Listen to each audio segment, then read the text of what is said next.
Hello, everybody. My name is Jenny. I'm on the HCG diet on day number 10, coming to you with an update. Numbers first, I gained 0.1, which really means nothing, right?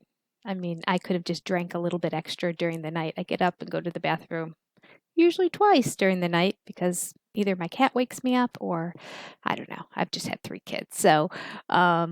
And I always have drinks throughout the night. So if I get up more than other times, I drink a lot more and not concerned. Not concerned about the 0.1. Although it's always much more fun to see a minus on the scale, isn't it? Yeah. We are on day number 10, and I officially have not had a bowel movement in 10 days. There's that too. Yet I keep eating every day. So something's bound to happen eventually, right? Okay. This is going to be quick, short, and sweet.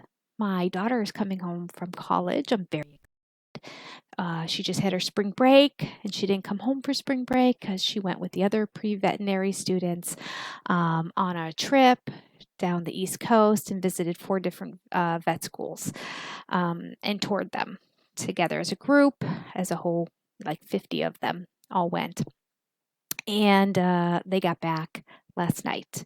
So she's driving from campus home to just visit for today and then to drive back again tomorrow, which is like 2.5 hours away. So I'm very grateful. She's spending a lot of time in vehicles between all the travel, but at least she only has to drive once on the way here and back. So I'm very excited, and I've got lots to do to clean up and get ready and be prepared for when she gets home, because I almost kind of forgot about it, to be honest with you. I'm so excited. I'm so excited, but I forgot because originally she wasn't going to come home. So when she said, I'm going to come home Saturday instead of Friday night because I'll be too tired and I know you'll be teaching classes in the evening anyway. And I was like, oh, that's right. She comes home. So I'm very excited to hear about everything because, of course, I got some text updates and one quick FaceTime call. But other than that, throughout the week, all the details of all the different colleges, I'm sure she's going to share. All right, so today I'm going to go right to the protocol here. What are we talking about? Investigating dietary errors. This is when things go awry and you don't know why. It's just a quick little paragraph about self-evaluation, if you will. Okay, here we go. Let me read it.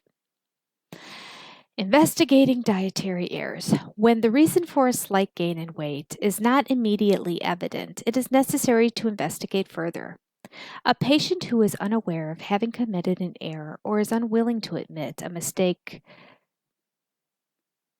I think there should be a comma there, or unwilling to admit a mistake, protests indignantly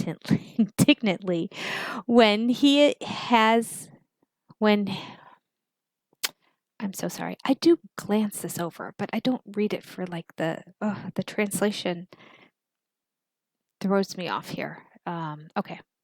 I'm gonna start over. I should start the whole video, but I'll just go from here. A patient who is unaware of having committed an error or is unwilling to admit a mistake protests indignantly when told he has done something he ought not to have done. Talk about using a lot of passive voice. In that atmosphere, no fruitful investigation can be conducted. So we calmly explain that we are not accusing him of anything, but that we know for certain from our not inconsiderable experience that something has gone wrong and that we must now sit down quietly together and try and find out what it was. The verbiage kills me. Okay, once the patient realizes that it is in his own interest that he play an active and not merely a passive role in this search, the reason for the setback is almost invariably discovered. Having been through hundreds of such sessions, we are nearly always able to distinguish the deliberate liar from the patient who is merely fooling himself or is really unaware of having erred. Listen, let me tell you, I went through 2 years of getting my master's degree and reading many through my master's degree in speech language pathology with dysphagia and aphasia and behavioral neurology and all of that. Let me tell you, the number of scientific journals I have gone through and read, I don't want to ever even think about. I don't want to take the time to figure it out because it was not enjoyable the whole time.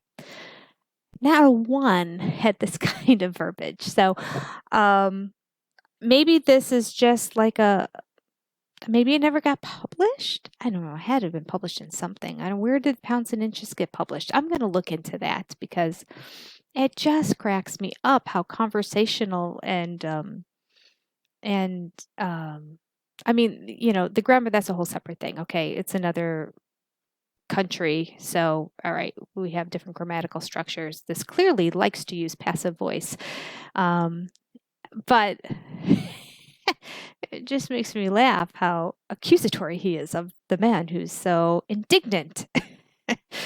As opposed to just saying the person who doesn't realize. So basically, they're saying if you're gaining weight and you've looked at all these other factors, and now we've gone through many of them, so most likely one of those are going to come into play. But we're going to say, for argument's sake, that a person comes in and says, nope, can't identify with any of these things. I have been perfect, and I'm continuing to be at a stall or have my weight increase. In that case, there's some sort of diet error occurring that you need to sit down and really analyze and get to the bottom of. I don't think this is going to, oh, this is my daughter who's coming home. All right, I'm going to make this really short because now she's texting me. And I don't know if she needs anything before she gets home. Oh, cancel. Okay, she just wants to know if there's anything to remember before she gets on the road. Okay. Tomorrow's video is entitled Liars and Fools. That's going to be the best. Can't miss it. I mean, if investigating dietary errors was written as silly as this one was, in terms of it's entertaining. It is entertaining. I'm not saying the content is silly by any means. I'm just finding joy in the way these things are written. Okay, so Liars and Fools is sure to entertain tomorrow. Basically, we've talked about the reasons for stalls. One of them is what's occurring in your life if you're having a stall or a weight gain. And almost all of them pertain to water retention in some form being caused for some reason. It's not all of them, but that was the majority of them. So keep that in mind.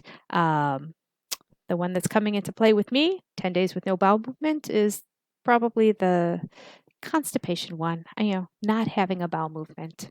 By definition, constipation has discomfort in it. I still don't have any discomfort.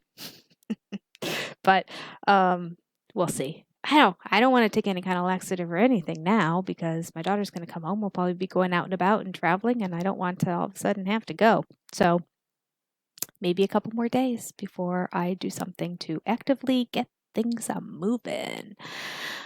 All right. Good luck to all of you on the diet, and I will be in touch tomorrow morning after my classes and let you know how day number 11 goes. Take care. Bye-bye.